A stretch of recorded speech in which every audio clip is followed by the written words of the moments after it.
2단계 선정도서 마음의 꽃. 옛날 옛적 어느 나라에 어질고 착한 임금님이 있었습니다. 임금님이 다스리는 나라는 그리 크지 않았지만 집이며 나무며 산이며 모두 그림처럼 아름답고 깨끗한 살기 좋은 나라였습니다. 땅은 매우 기름져서 힘들여 일하지 않아도 농사가 잘 되었습니다. 때문에 이곳 백성들은 일이라고는 1년에 봄과 가을 2번밖에 하지 않았지만 늘 좋은 옷을 입고 좋은 음식을 먹고 놀면서도 모두들 부자로 살았습니다. 가난하게 지내는 사람을 찾아보기 힘들 정도로 말이지요. 백성들은 이 모든 것이 임금님의 덕이 많기 때문이라고 생각했습니다. 하느님께서 특별히 이 나라를 보호해 주시는 거야.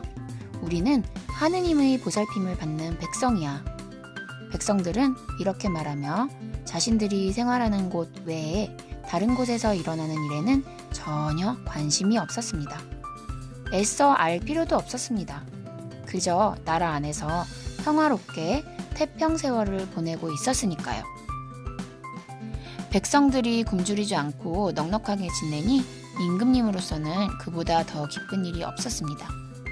그러나 지식을 쌓으려 하지 않고 노력하지 않고 돈을 최고로 아는 백성들을 볼 때면 임금님은 걱정이 되었습니다. 쌀쌀하고 추운 겨울이 가고 이 나라에도 봄이 찾아왔습니다. 남쪽으로부터 살랑살랑 따스한 봄바람이 불어와 언 냇가를 녹이고 땅에서는 새파란 싹이 돋아 해님을 향해 꿈틀꿈틀 자라기 시작했습니다. 새 봄을 맞이한 조그만 새들은 기쁨을 이기지 못하여 보랏빛 아지랑이 속을 마음껏 날아다녔습니다. 이런 모습을 지켜보는 백성들의 마음은 기쁨과 설렘으로 가득 찼습니다. 게다가 며칠 있으면 모두가 기다리는 4월 5일입니다. 4월 5일은 이 나라의 가장 큰 명절입니다. 해마다 이 날이면 사람들은 일을 쉬고 맛있는 떡과 술을 가득 장만합니다. 또 집집마다 꽃문을 세우고 꽃 등을 답니다. 어른이나 아이, 남자나 여자 할 것 없이 다 같이 노래하고 춤추며 즐겁게 노는 날이지요.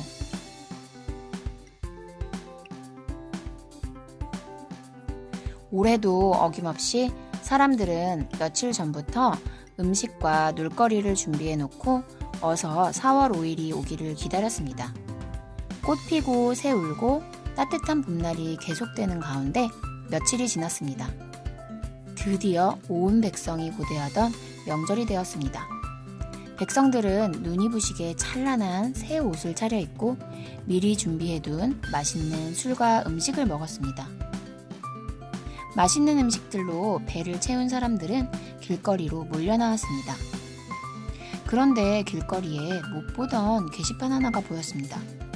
이게 뭐지? 사람들은 그 앞으로 우르르 몰려갔습니다. 게시판은 이 나라 총리 대신이 세운 것인데 거기에는 이런 글이 쓰여 있었습니다. 오늘은 우리에게 가장 즐거운 날이고 기념할 날입니다.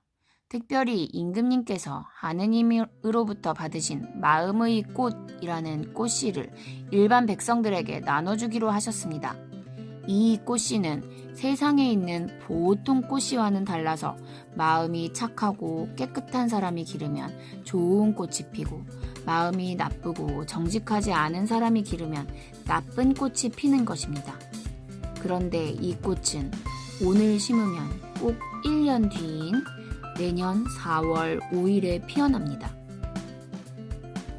매년 꽃 피는 그날 임금님께서 친히 다니시며 검사를 하여 가장 아름다운 꽃을 피게 한 사람에게는 상금 10만 원을 주시기로 하셨으니 백성은 누구든지 이 귀중한 꽃을 잘 길러서 다른 사람들보다 곱고 아름다운 꽃을 피우도록 하시오. 꽃씨는 오늘 아침에 나누어 줄 것이니 심기는 오늘 밤에 일제히 심으시오. 소문은 곧 온 나라에 퍼졌습니다. 백성들은 이 글을 보고 더욱 기쁜 마음으로 명절을 보냈습니다. 그런데 모두가 즐기며 노는 이런 날 쓸쓸히 지내는 한 소년이 있었습니다. 복 많고 평화로운 이 나라의 바깥 한적한 마을에 사는 13살 소년 마링그입니다. 마링그는 병에 걸린 어머니를 모시고 외롭고 쓸쓸히 살아가고 있었습니다. 남들은 모두 부유하게 사는데 불쌍한 마링그만은 그렇지 못했습니다. 형편이 어려워 끼니를 때우기도 어려웠지요. 어린 마링그가 제일 좋아하는 봄이 왔지만 마링그는 부지런히 일을 해야 했습니다. 아픈 어머니를 생각하면 잠시도 쉴 수가 없었습니다.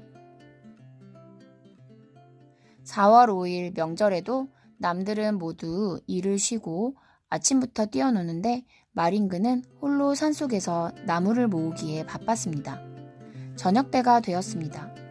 나무를 지고 집으로 향하던 마링그는 꽃이 만발한 잔디밭을 지나다가 온종일 즐겁게 놀고 집으로 돌아가는 사람들을 보며 생각했습니다. 이렇게 기쁜 날 어머니께서는 밖에 나와보시지도 못하고 알아누워 계셔야 하다니 오늘은 어여쁜 꽃이라도 꺾어다 어머니 머리맡에 놓아드려야지.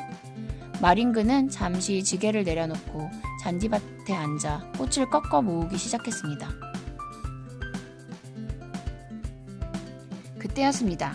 궁궐에서 나온 듯한 어른이 그곳을 지나다가 마링그에게도 마음의 꽃씨를 주었습니다. 내년 이날까지 잘 기르라며 꽃씨에 대한 이야기도 해주었습니다. 마링그는 집에 돌아와서 어머니 머리맡에 꽃을 놓아드렸습니다. 그러고는 꽃씨를 받은 이야기를 했습니다. 오냐, 어서 심어라. 너는 세상에서 제일 마음씨가 착하고 고우니까 반드시 네 화분에는 가장 아름다운 꽃이 피어서 임금님께 상금을 받게 될 거야. 어머니는 굉장히 기뻐하셨습니다. 마링그는 어머니 말에 힘이 나서 꽃씨를 조그만 나무 상자에 심었습니다. 그리고 열심히 물을 주며 싹이 나오기를 기다렸습니다. 어느덧 봄도 지나가고 무더운 여름이 왔습니다. 백성들은 봄에 하는 농사일을 모두 마치고 이제는 놀러다니며 모이면 마음의 꽃씨 이야기를 했습니다. 당신 집의 꽃씨는 잘 자랍니까? 잘 자라고 말고요. 훌륭한 싹이 나와서 쓱쓱 큽니다. 대개 것은 잘 큽니까? 얼마만큼이나 컸습니까? 우리 집 것은 수정같이 깨끗한 싹이 나와 하루가 다르게 커갑니다. 여기저기서 사람들이 만나기만 하면 이런 이야기를 주고받았습니다. 그러나 아무도 남의 집 꽃씨가 자라는 것을 본 사람은 없었습니다. 그런데 이게 어떻게 된 일일까요? 여름이 깊어가도록 마링그와 병든 어머니가 날마다 정성껏 물을 주며 기른 꽃씨에서는 싹이 나오지 않는 것이었습니다. 하지만 마링그와 어머니는 희망을 버리지 않았습니다. 비록 지금은 싹이 나오지 않았지만 언젠가는 싹이 나올 거라 믿으며 정성을 쏟았습니다. 가을이 와서 나뭇잎이 떨어지고 가을이 가고 눈이 오고 또 그 눈이 녹고 다시 따뜻한 봄이 찾아왔습니다. 그러는 가운데 어느덧 또다시 4월 5일이 돌아왔습니다. 사람들은 1년 내내 정성껏 기른 예쁜 꽃을 임금님에게 보여줄 생각에 몹시 설레었습니다.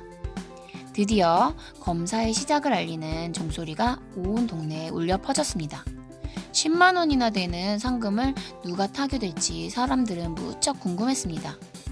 백성들은 숨을 죽인 채 자신의 화분을 들고 거리에 서 있었습니다. 이윽고 착하고 어진 임금님이 꽃으로 꾸민 황금 마차를 타고 거리를 지나가기 시작했습니다. 그 뒤를 따르던 마차에는 총리 대신이 타고 천천히 거리를 살피며 마음의 꽃을 검사했습니다. 포근한 봄볕이 그 행렬을 따뜻하게 비추었습니다. 1년 동안 기른 아름다운 꽃을 조심스럽게 들고 거리에 선 사람들은 나야말로 10만 원을 탈 사람이야. 내 꽃이야말로 가장 아름답게 피었지. 라고 하면서 임금님의 행렬을 향해 만세! 만세를 불렀습니다. 그런데 사람들의 화분에는 가지각색의 꽃이 훌륭하게 피었으나 임금님의 마음에 드는 꽃은 하나도 없었습니다. 임금님은 아무리 잘 핀 꽃을 보아도 웬일인지 낯을 찡그리며 몹시 언짢은 기분을 드러냈습니다. 꼭 자기가 상금을 탈 줄로 믿고 있던 사람들은 임금님의 표정을 보고 낙심하여 총리 대신에게 달려들면서 말했습니다. 총리 대신님, 제 꽃이야말로 다른 꽃보다 몇백 배 잘 피었습니다. 자세히 보아주십시오. 아, 벌써 보았네. 벌써 보았어. 꽃은 잘 피었네. 그럼 제가 10만 원을 타겠지요? 미안하지만 동전 한 푼도 못 타겠네. 총리 대신은 이렇게 대답을 하면서 임금님의 뒤를 계속 따라갔습니다. 보는 꽃마다 활짝 피었으나 웬일인지 임금님은 자꾸 마차를 재촉하였습니다. 따르는 시종들도 그 까닭을 알지 못했습니다. 그 까닭은 아는 이는 오직 총리 대신 한 사람뿐이었습니다. 거리를 다니며 실망한 임금님은 더 이상 꽃을 보지 않고 그냥 궁궐로 돌아가자고 했습니다. 돌아가는 임금님의 마차가 어느 한적한 길을 지날 때였습니다. 길가에서 어떤 소년이 울고 있는 것이었습니다. 임금님은 총리 대신에게 가서 그 이유를 물어보라고 했습니다. 길가에서 울고 있는 소년은 다름 아닌 마링그였습니다. 총리 대신이 우는 이유를 묻자 마링그는 눈물을 닦으며 대답하였습니다. 용서하여 주십시오. 다른 사람들은 모두 마음이 착해서 아름다운 꽃을 피워 임금님 앞에 가지고 나왔는데 저는 마음이 다른 사람들만큼 착하지 못한가 봐요. 아무리 정성껏 길러도 이렇게 싹도 안 나왔습니다. 용서하여 주십시오. 마링그는 큰 벌을 받을 각오로 총리 대신 앞에 엎드렸습니다. 하지만 총리 대신의 반응은 뜻밖이었습니다. 총리 대신은 소년의 말을 듣자마자 벼랑간에 큰 소리로 말했습니다. 폐하, 기뻐하십시오. 마음의 꽃을 피게 한 사람이 여기 있습니다. 조그만 어린 소년이옵니다. 그 소리를 듣고 임금님은 얼른 마차에서 내려와서 반갑게 마링그의 손을 잡고 머리를 어루만져 주었습니다. 귀여운 소년이여, 이름이 무엇인고? 임금님이 물었습니다. 마링그라 하옵니다. 오, 마링그. 아, 네가 나의 실망을 없애주었다. 자, 마차에 있는 10만 원을 이 소년에게 주어라. 임금님이 이렇게 명령을 하자 총리 대신이 마차에서 10만 원이 든 상자를 마링그 앞에 가져왔습니다. 마링그는 영문을 몰라서 어리둥절하여 손을 저으면서 다시 말했습니다. 아닙니다. 저는 마음의 꽃을 피게 하지도 못했습니다. 다른 사람들은 예쁘게 꽃을 피웠는데 제 것은 싹도 안 났습니다. 부디 용서해 주십시오. 아니다. 너야말로 상을 탈 사람이다. 어서 이 상금을 받아라. 마링그는 꿈을 꾸는 것 같았습니다. 싹이 나오지 않는 것이 당연하다. 내가 백성들에게 준 마음의 꽃씨는 진짜 꽃씨가 아니라 쇠로 만든 것이었단다. 그런데 다른 백성들은 돈만 알기 때문에 상금을 타고 싶은 욕심에 다른 꽃을 구해다가 꽂은 것이란다. 생각해보거라. 쇠로 만든 꽃씨에 아무리 물을 뿌린 듯 싹이 나올 리가 있겠느냐? 꽃이 피지 않은 것을 그대로 내어놓은 너의 그 깨끗하고 착한 마음에 지금 훌륭한 꽃이 핀 것이다. 너의 그 고운 마음 속에는 세상에서 제일 가는 아름다운 꽃이 피어 있는 것이다. 귀여운 마링그야. 정직한 소년아. 앞으로도 더욱 정직하고 깨끗한 사람이 되도록 하여라. 그렇게 되기 위하여 네 가슴 속에 지금 피어 있는 꽃을 아무쪼록 잘 기르도록 하여라. 마링그는 임금님에게 공손히 절을 하였습니다. 그러고는 임금님에게 한 가지 부탁을 했습니다. 10만 원이 든 상자를 병든 어머니에게 직접 전해달라는 것입니다. 임금님은 기꺼이 그 집까지 가서 마링그의 어머니를 만나 많은 칭찬과 위로를 해주었습니다. 병든 어머니는 아픈 것도 잊어버리고 정신없이 일어나 임금님을 맞이하였습니다. 임금님은 생활이 어려운 그들의 이야기를 듣고 마링그의 효성에 더욱 감동하여 기뻐하며 돌아갔습니다. 그런데 신기하게도 그날 이후 마링그의 어머니는 자리에서 일어나 다시 병석에 눕지 않았습니다. 그 다음 날 마을 게시판에는 이런 글이 쓰여 있었습니다. 다른 꽃을 심은 백성들은 벌금을 100원씩 내고 교성스러운 소년 마링그는 나의 하나뿐인 공주와 결혼해주길 바란다. 우리 친구들 마음의 꽃 재미있게 읽었나요? 정말 감동적인 이야기 같아요. 예쁜 꽃이나 향기가 좋은 꽃보다 더욱 값진 꽃은 친구들의 마음속에 피는 꽃이에요. 이 꽃은 마음이 착하고 깨끗한 사람이 길러야 예쁜 꽃을 피우거든요. 마음의 꽃을 예쁘게 피우는 사람들이 사는 곳은 세상에서 가장 살기 좋은 곳일 거예요. 우리 친구들도 마링그처럼 마음의 꽃을 예쁘게 피울 줄 아는 그런 어린이가 되세요.